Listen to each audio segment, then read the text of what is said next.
Hello दोस्तों, स्वागत है आप सभी का। 69,000 शिक्षक भर्ती की पहली जिला आवंटन की सूची कल देर रात को जारी कर दी गई थी। और जिन लोगों का चयन हो गया है तो आप सभी लोगों को बहुत बहुत शुभकामनाएं, बहुत बहुत बधाई है।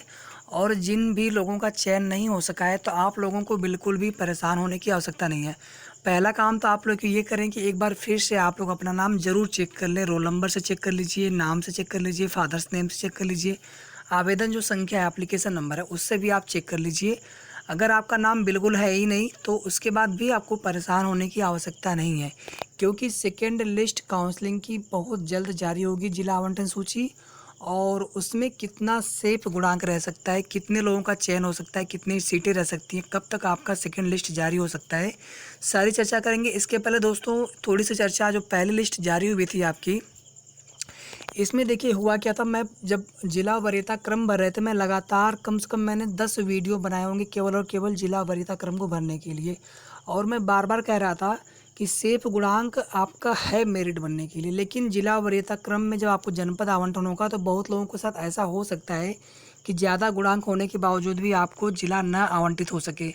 तो बहुत लोग मुझे उस तरह से भी कमेंट कर रहे थे कि आपको कुछ पता नहीं है, और जब गुणांक के मेरिट के डिसेंडिंग आर्डर में बनने हैं मेरिट, तो उसमें फिर से उसमें जिला वरीयता क्रम से क्या मतलब है। तो दोस्तों अब सभी लोगों को समझ में आ रहा है कि जिला वरीयता क्रम से क्या मतलब है। देखिए दोस्तों, जो 68,500 वाले में गलती हुई थी वो गलती यहाँ पर नहीं दोहराई जानी थी। ओवरलैपिंग भी हुआ है, सब कुछ हुआ है। और आपने ये भी देखा होगा जनरल और ओबीसी के जो कट ऑफ है उसमें ज़्यादा डिफरेंस नहीं है। अब देखिए ओबीसी में 66 प्लस पे ज़्यादा करके लोगों का चयन हुआ है। कुछ अभ्यर्थी ऐसे हैं जिनके 66.50 भी है लेकिन उनका चयन नहीं हो सका है।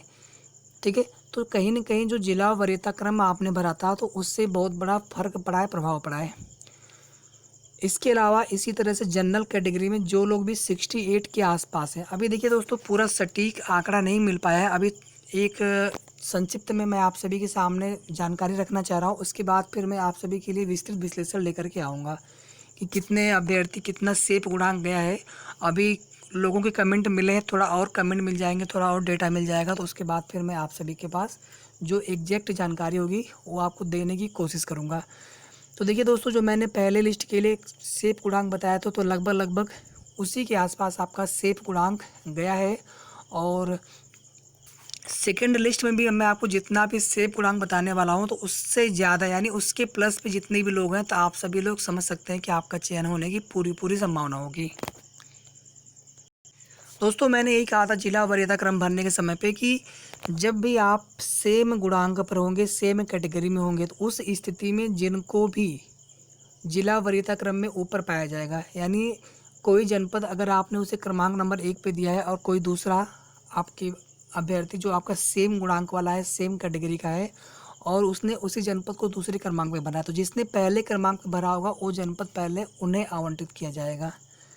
तो इस चीज़ को आप लोगों को समझना चाहिए था। और जिन लोगों ने किया है अच्छे से तो उन्हें कोई दिक्कत नहीं हुई, और जिन लोगों ने नहीं किया है तो आप लोगों के साथ, बहुत लोगों के साथ नुकसान उठाना पड़ा है उन्हें।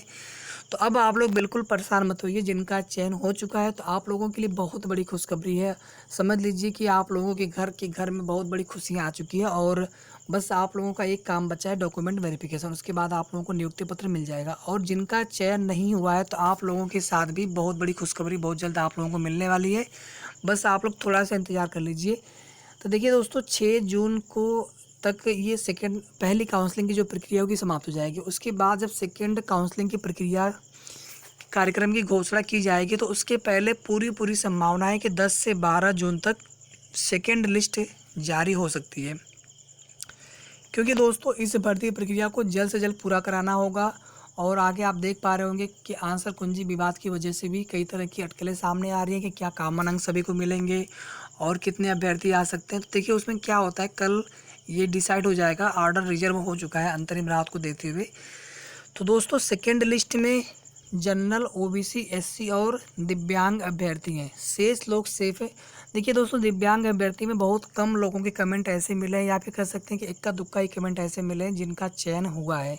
और दिव्यांग अभ्यर्थियों की सेफ गुणांक जितनी उम्मीद की थी मैंने, मतलब सभी दिव्यांग अभ्यर्थियों से मैं माफ़ी चाहूँगा कि बिल्कुल भी आप लोगों का सेफ गुणांक जज करने में काफ़ी गलती हुई। 65 प्लस वालों के भी चयन नहीं हो सके हैं, जबकि मुझे लग रहा था कि 62 या 63 प्लस तक आप लोगों का चयन हो सकता है। तो काफ़ी चौंकाने वाला आंकड़ा आया है दिव्यांग अभ्यर्थियों में, क्योंकि उनपे जो पास अभ्यर्थी थे रिक्त पदों से उनकी संख्या काफ़ी ज़्यादा है।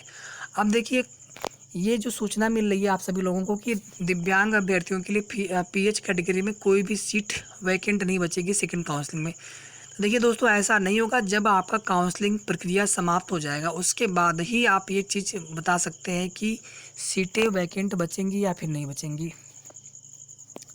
तो दोस्तों, जनरल कैटेगरी में 68 के आसपास, अभी एग्जैक्ट डेटा मिला नहीं है, लेकिन 68 के आसपास तक लोगों का चयन हुआ है। और ओबीसी की कैटेगरी में 66.50, ठीक है, 66.5 उसको बोल सकते हैं, उसके आसपास तक अभ्यर्थियों के चयन हुए हैं। और एससी कैटेगरी में कुछ लोगों के 62 के आसपास तक चयन नहीं हुआ है, और कुछ अभ्यर्थियों के 61.4 समथिंग में भी चयन हुआ है। जैसे आपका कुशीनगर हो गया, पीलीभीत हो गया, ठीक है, लखीमपुर खीरी ज़िले हो गए, जहाँ पर कम गुणांक जाता है।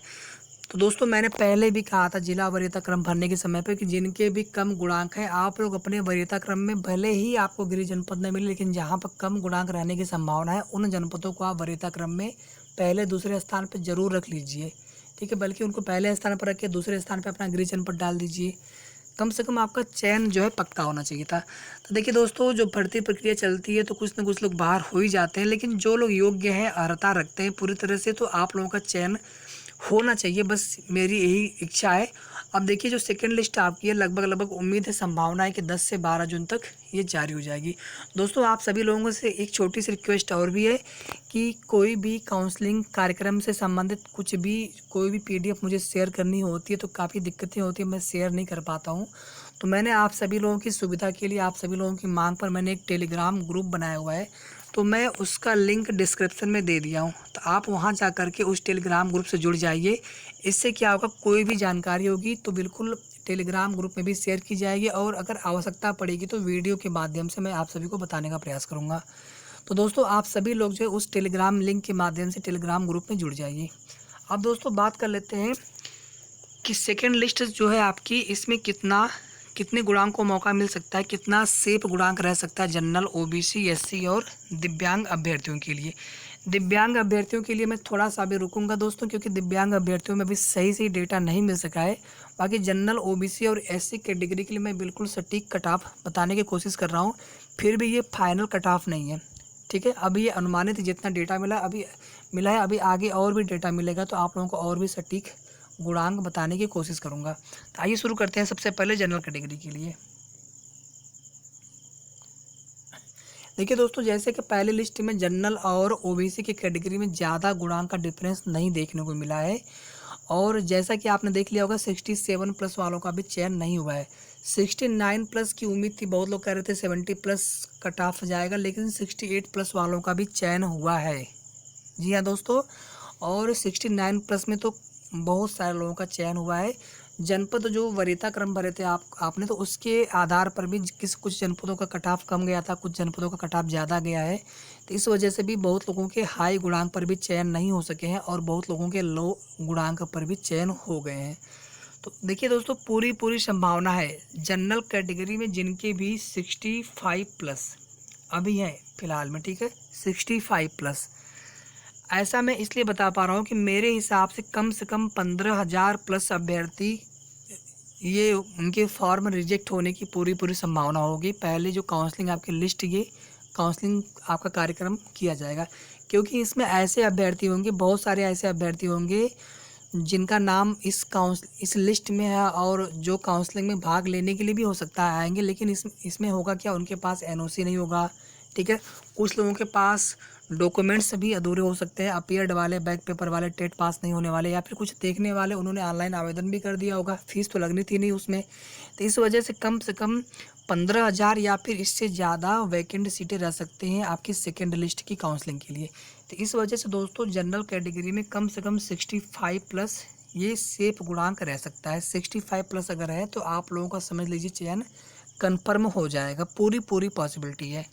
अब आइए बात कर लेते हैं ओबीसी कैटेगरी में।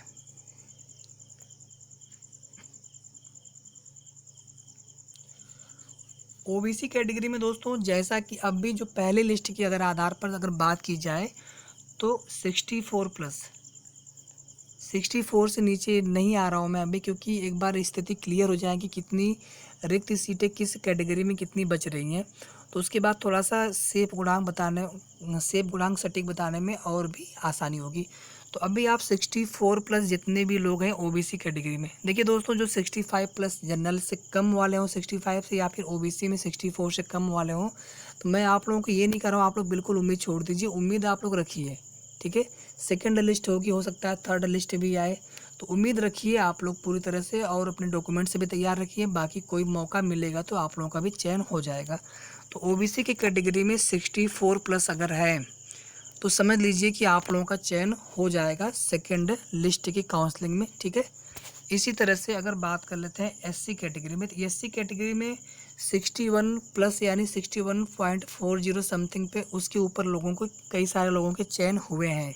तो इस वजह से मुझे लग रहा है कम से कम 2 गुणांक नीचे आना चाहिए एससी कैटेगरी में, यानी कम से कम 59.40 प्लस तक, ठीक है।